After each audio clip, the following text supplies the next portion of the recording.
Everyone আসসালামু আলাইকুম। Jamdani museum Jamdani কুটি পেজ থেকে সবাইকে স্বাগতম। তো গাইস, সবাই কেমন আছেন? আশা করছি সবাই ভালো আছেন।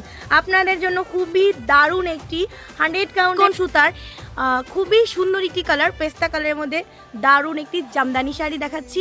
তো জামদানি শাড়িটা এখন আমরা ওপেন করব অ্যান্ড এটার ডিটেলস বর্ণনা আপনাদের সঙ্গে জানাবো, কারণ আমাদের প্রতিদিনই কিন্তু আপডেট কিছু আসতেই থাকে।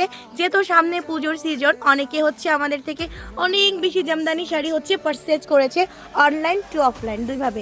তো এগুলো হচ্ছে নতুন কালেকশন, তো আমাদের শোরুমে চলে আসে গাইস। তো আজকে আমি ভিডিওতে দেখাচ্ছি, জানি না কালকে এগুলো সোল্ড হতেও পারে নাও হতেও পারে। তো যারা হচ্ছে দেখতেছেন, আমি বলবো আর্লি করে এগুলো অর্ডারটা কনফার্ম করে ফেলবেন, না হলে দেখবেন সোল্ড আউট হয়ে যাবে, পরে কিন্তু কিচ্ছু করার থাকবে না। কারণ জামদানি শাড়ি তো আপনার ডিজাইন কিন্তু এক পিছি হয়, মানে একটা ডিজাইন এক এক রকম থাকে, সেম ডিজাইন দুইটা দেওয়া যায় না। তারপরেও আমরা চেষ্টা করব আপনাদের জন্য কাস্টমাইজ করে দেওয়ার জন্য। তো এই জামদানি শাড়িটার পাটটা একটু দেখি। ওয়াও, কি দারুণ করে পাটটা করা হয়েছে, একেবারে চিকন সুতার 100 কাউন্টের জামদানি। অ্যান্ড এখানে আমরা পেয়ে যাচ্ছি কপার, গোল্ডেন, সিলভার, তিনটা জারি দিয়ে কাজ করা আছে। হ্যাঁ, নিখুঁতভাবে তিনটা জারি দিয়ে কাজ করা আছে।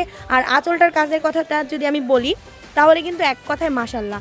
কেন মাশাল্লাহ বলছি গাইস? কারণ এখানে আমরা তিনটা জারির যে কাজটা পাচ্ছি, হ্যাঁ তিনটা জারির মধ্যে কিন্তু আমরা মিনাকারি একটা কাজ পাচ্ছি। দেখেন, মিনাকারিটা যদি না থাকে শাড়িটা কিন্তু আমার কাছে মনে হয় বেশি ফুটে না, বাট এই মিনাকারিটা দেওয়াতে শাড়িটা অনেক বেশি ফুটে আছে। আর এই কালারটা হচ্ছে আমাদের কাছে এক পিসি আপনারা পেয়ে যাবেন। তো জানি আমাদের কাছ থেকে এই সুন্দর শাড়িটা নিবে, তো যেই নেবেন না কেন তাড়াতাড়ি করে অর্ডারটা কনফার্ম করে দিতে হবে। আর যদি মনে করেন যে না আমাদের শোরুমে এসে পারচেজ করবেন, তাহলে চলে আসবেন আমাদের শোরুমে। শোরুম অ্যাড্রেস মিরপুর 10 বেনারসি পল্লী, 5 নম্বর রোড এবং 18/1 নম্বর হাউস। আমাদের শোরুমের নাম জামদানি মিউজিয়াম। তো গাইস, আজকের মতো বিদায় নিচ্ছি। সবাই ভালো থাকবেন, সুস্থ থাকবেন। আল্লাহ হাফেজ, আসসালামু আলাইকুম।